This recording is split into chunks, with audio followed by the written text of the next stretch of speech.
So Homeboys has the advantage of the neophytes. Okay, drafts are locked in for game one, so everything is set. Let's send it over to our casters. Thank you so much, panel. And nice, we are seeing Yu. Do you like seeing this hero at all?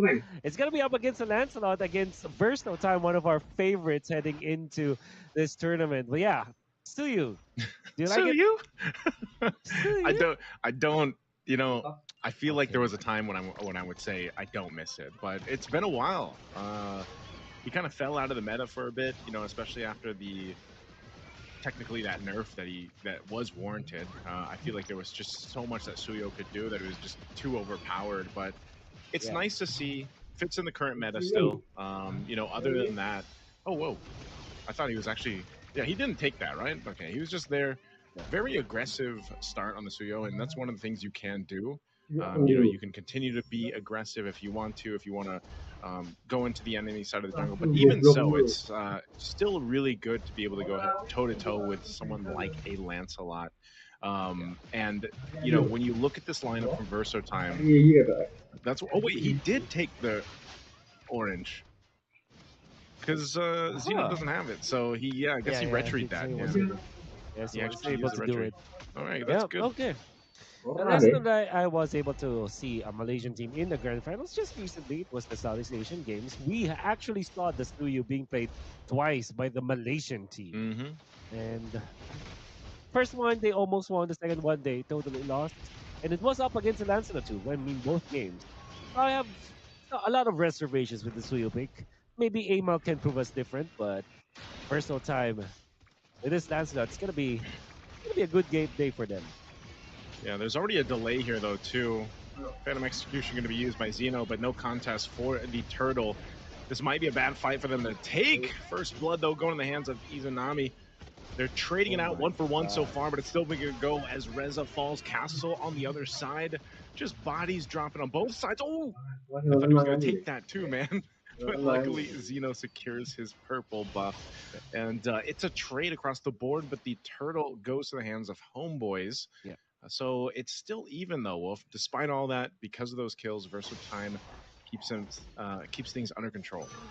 Yeah, much more manageable for Homeboy, especially because Amal has a distinct XP lead over this Lancelot. That's why they got the turtle. But my oh my, I don't know if you've seen that, but Castle was able to take down a member of Homeboys through the wall just because of how much range there is with this with the first skill one. Yeah, that skill can go through the wall. A good kick here. Not sure what Daniel's going to be able to do. If he can actually get away from this, he can. Oh, Traction Pulse, nice block there. It doesn't follow through. An AOG too. Not going to catch Daniel with this one right now.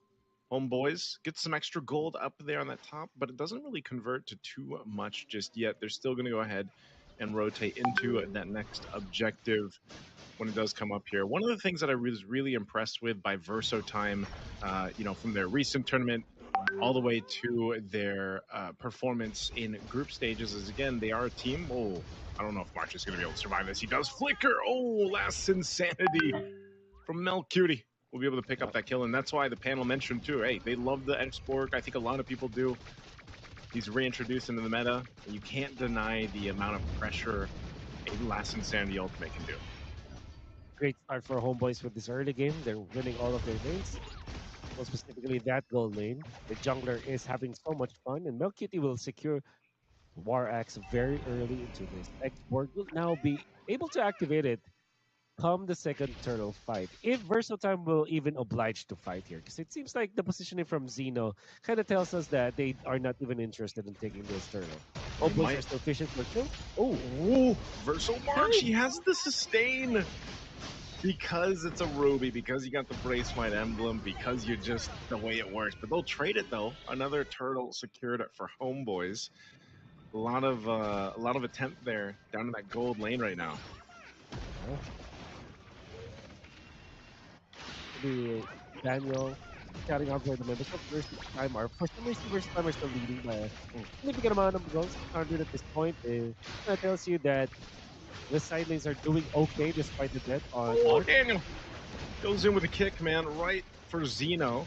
Revitalize is going to be pop 2, a defensive AOG on out by Boro. So they're just trying to like not get picked off like that. Like we've said, the Cho has popped up so many times throughout our series of games here for the games of the future. Yeah. And we always say that. Well, if you can get the AOG out defensively and it's not used as offensive, plus the Revitalize, that's a bit of a win there for Homeboys right now. Especially because they want to push the bottom lane. The fact that there's no AOG for this defense seems like Versatile will not even try to defend this. They still are holding on to 800 gold as their lead, and Lapu Lapu Castle is getting gold up top as well by pushing the turret. And even when Homeboys are, it seems like they're doing the right moves here. Versatile still finding some ways to eventually get back to the fight. In fact, Zeno has more than recovered when it comes to the farm. He's now level 9 with Amal. I'm not sure if this is going to convert to much. A Landshaker able to get the stun. Like Daniel, he gets pulled though with the I'm offended. A great pull once again from Verso March. And that's what I was going to say earlier on when I was talking about Verso Time's performance through Winter is Coming, the tournament before Games of the Future, and then their performance here through group stages now. They like to go ahead and play with these comfort picks. Verso March on the Ruby, he's had a bunch of good games with this hero alone. Sometimes even single-handedly turning fights around, just because, again, you know how powerful an I'm Offended or just a Ruby combination can be for a team to set things up. And, you know, you have Castle to help with that. There's a kick from Daniel, though. Able to force a fight again. Last man standing, able to get tons of stacks on Verso March. He's gone. Kocak on the run. Zeno's going to be able to get a kill. The Turtle goes for a reset, and the Flying Clouds will bring Castle back to the fight. Kocak should be able to get away there. There's cutting him off from the re-entry, but looks like it's just going to go ahead and dissipate back to a reset. With Turtle still being up, last one of the game, Reza starts this up. Amal now joining this, though, should be able to secure it just because, again, Zeno is down. As they do, Amal securing that 3 for 3 for the Turtles, but interestingly enough, Wolf, this entire time, despite all these Turtles going over the Homeboys, Verso Time has maintained a bit of a lead. Really what's interesting right now. In fact, Zeno is 4.6k compared to 4.7k of Amal. Did have the triple killing spree on top for Zeno. Mind games coming up from Daniel. That was a sick move coming up from the kill. And well, Zeno will not die or anything, but the fact that they forced Phantom Execution with Rico's out there, it's gonna make sense to the Homeboys. Yeah, we're down by 800 gold, but we're fine. Oh, but okay, he's not going to go and push the trigger a little bit more. Traction Pulse was thrown out, but nothing to follow through, and they'll just disengage. They don't really need to force anything with this while they wait for that Lord to come up in about a minute here. So if we look at Homeboys' lineup, then, you know, it's more so just going ahead and playing for that scaling that they're going to have, especially with Izanami on this Lunox. Man, I feel like every single time we have a Lunox pop up, that's the case. Nice kick, though, but it's Castle. Bravest Fighters on out.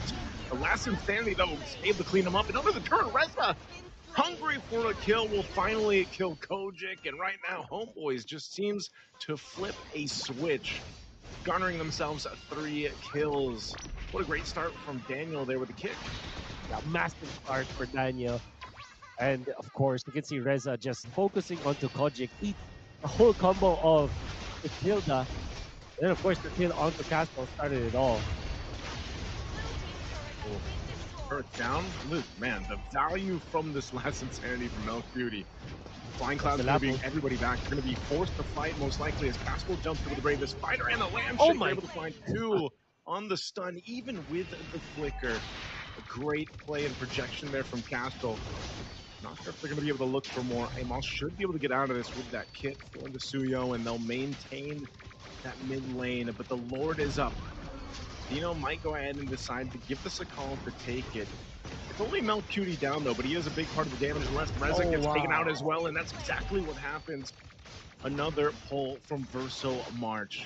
Now with the numbers advantage, they still got to watch all fronts here. They are starting this Lord. It's at half health. Daniel and Izanami on this other side. The opposite side here, they're going to go for the sandwich play. Daniel goes, trying to get Zeno, and Zeno's so low.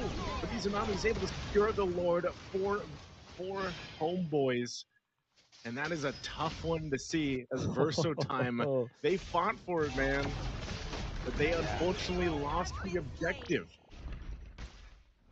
My God, Izanami will eventually be the MVP of this game if Homeboys eventually wins.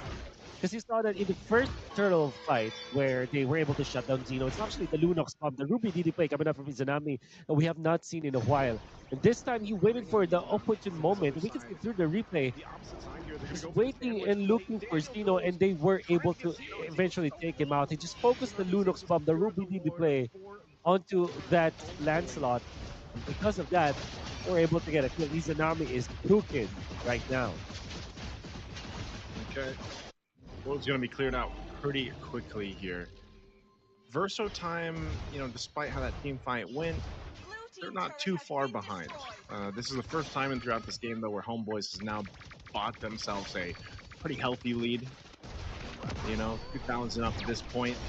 I'm not sure if they're going to be able to get this tier 2 here, as the clearing is still really good, too, for Verso Time. They're able to go ahead and kind of maintain these waves. And Homeboys has to be really careful on how they approach Verso Time, especially if they're going to do it under these turrets, right? Even when later we get to the holy defenses being up, they have to be crucial in how they approach it, just because, like I said, Verso March, that Ruby can always mess things up for you. And even a Traction Pulse. So there's a lot of options that Verso Time could go with, but right now Homeboys has been fighting really well, and Izanami is actually one of the better performing Lunuxes that we've seen so far in the past few days here. It's going to be up to how they scale up. Because I think that for now, you can really say that Homeboys have the lead. Eventually, there will come a time where Verso Time will have their one-shot potentials as well. Zeno will have so much damage with the Lancelot. You can see the Kimi scale up later on as well. And the question is, how can they survive Izanami? Because now, even with this item choice from Izanami, the Lantern is going to be so important against the tanky heroes, like a Lapu-Lapu, for example, or even like a Kacha. Eventually, Versatile will have to itemize this system. Maybe your Winter Crown, Athena Shield, perhaps, a Radiant Armor somewhere out there, but we cannot leave Izanami just really hit him. That is a good play, by the way, from Castle. Oh, the flicker forward. As soon as you mentioned, Castle flickers forward, Landshaker Zid, but now they're dealing with the last Insanity once again. They disengage. They might go back. Castle not having that whole lot of battle spells used, man. Nearly every battle spell over here for Verso Time was expended. They're not going to have it for this Lord Dance. They are going to go for the turret, knocking down that tier 1 in the mid lane. See if they get in position here. This is a pretty big advantage, though, that Homeboys has. They have their battle spells, except for Izanami. But that's fine, because he can just brilliance if he gets in a tough position. Yeah. I think this is the MO now for Verso Time. We'll look for where Izanami is. Castle, low, jumps back in, gets the stun, and Daniel is gone. And now Verso Time going for Mcgg. Also last Insanity defensively. There's AOG. Gets the flicker out, so Mcgg still alive. Providing the vision here with the Reza. Daniel, he's out of the picture, so it's 4 members of Homeboys. Can they stop this Lord from being secured? And will Amal be able to get an opening? It looks like he's going to be forced off and is just going to forfeit this one over to Verso Time. What a fight! Started up by what? Castle in the mid lane earlier on. Can they survive Izanami? You mentioned how they should be the ones to look for Izanami before Izanami finds them. That time, though, Verso was prepared. They have many members to peel for Castle eventually, and then they turned it around. They took out Daniel, which was so crucial to the initial fights for Homeboys. Daniel's role as the Cho is so important in this game for Homeboys. And without him, it's so difficult to start a fight, and they might take him down again. Well, Castle's going to jump in, follow him through. They know he has an immortality. That's going to be Pop. He's gone. Daniel. Oh, the timing. He tried, man. Again, he had pretty much everything that he wanted, but Verso Time's just got so much crowd control that they can, you know, catch pretty much anyone at this point. So Amal's going to go for that cut, trying to delay this push a little bit further at least, but the Lord is making its way up top. Verso Time will swing up to this top side, potentially just taking these tier 2s out, but Amal's actually going to get a base turret. Verso Time doesn't have anyone at the base, so a base turret taken down Good macro play there. Blast Insanity going to be used by Milk Cutie. Just trying to clear out this wave the best they can. Rez going for that back line if he can. Milk Cutie goes down though. Another pull comes through AOG, but on the backside, Amo goes in with a Soul Stepper, not able to connect, and now he's slow, being whittled down. Castle jumps it all again. The pull from March. First no time is winning the fight. Wow. Lord finally goes down here. Look at the moves. Wow. Izanami's actually going to be able to survive that from Xeno, but who won't? Daniel and Verso Time looking to take game one so quickly from Homeboys as the base is going to be worked on. They want the last kill. They won't get it, but they'll take game one. Just one and two fight. Verso Time were able to turn it around. Homeboys were already doing so good this game.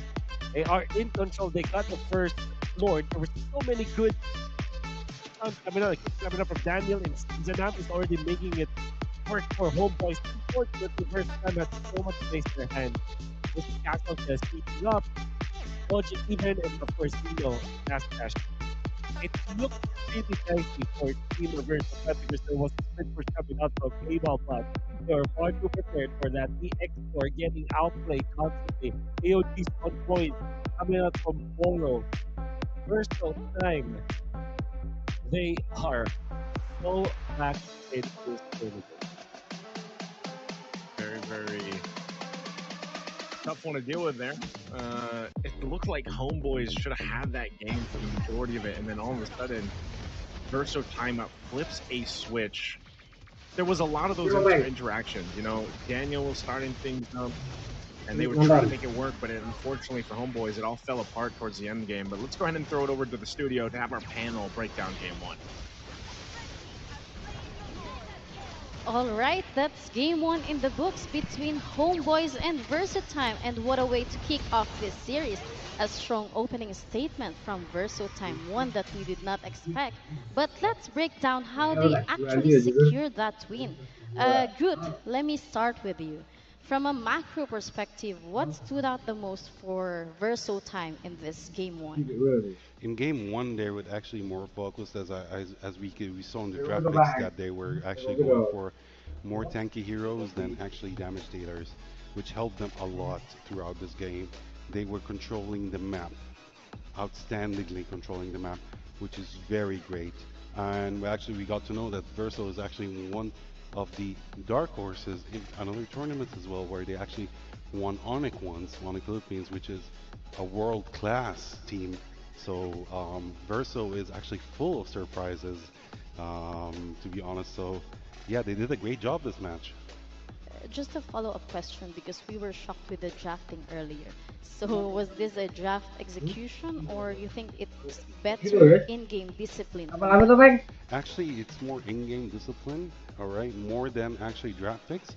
Both teams' draft picks were mostly focused on playing safe, all right. They were both aiming for the late game, but they took advantage. Team Verso took advantage of small mistakes that happened from Homeboys in the first match, which they actually took advantage of, and they started pushing to the tower. So yeah. Okay, Soldier, same question for you. When we look at the flow of the game, where did Verso Time really start pulling ahead? When we see the drafts for Homeboys and Verso, as we are chatting with Adham, I thought Homeboys is winning, but Verso flipped the table and he won and dominating in the game, because we didn't thought maybe Homeboys having some mistakes, and Verso they play around it, and they know how to play around it perfectly, in macro and micro manners. They know how to play it, they know how to dominating, and they know how to control the map 100%. Yes, that's good. But let's talk about the MVP of the game. So the MVP of the game is Verso Kodik, which is got 4 kills, 1 death, and 10 assists. He was such a great player this match. So I'm very excited to see him in the next game and see if he's going to remain as the MVP, or we're going to see a new MVP in the next match. Yeah. But do you think their shot calling was the difference maker here, Good? It did play a difference, of course. I believe so. Yes, it did play a difference. There is actually one thing that Verso took advantage of, which is the first pick of Homeboys when they picked Hilda. Yes. Right, Hilda is mostly focused on a single hero, where Team Verso actually capitalized from that, where they picked crowd controls. And if you look throughout the match, Verso was actually aiming for single heroes, which were away from their team. And these are the mistakes that mostly happened in the match. Is that Verso is, I'm sorry, Homeboys. Some heroes are, or some players are a bit far away from their other team. So Verso ganked on them one time after another, after another, after another, until they took control of the entire map. Okay, Soldier, I know we did not expect this win. What surprised you most about Verso's performance? We see a like Verso impact on the map. It's very different, different on the paper, because in the paper we see like Homeboys is drafting well, having heroes pool more perfectly, and we thought like maybe they will win the early game and they will take advantage on that. But in the game, it's different, totally different. Like we see Verso, they are taking advantage on the early game. They're taking advantage on the objectives, and they're taking advantage on the map and how like spreading in the map, and know how they are taking advantage on the mistakes of the Homeboys. That's perfectly. All right, there are plenty of insights here, but we're just going to take a short break while both teams get ready for game two. Don't go anywhere, the action continues.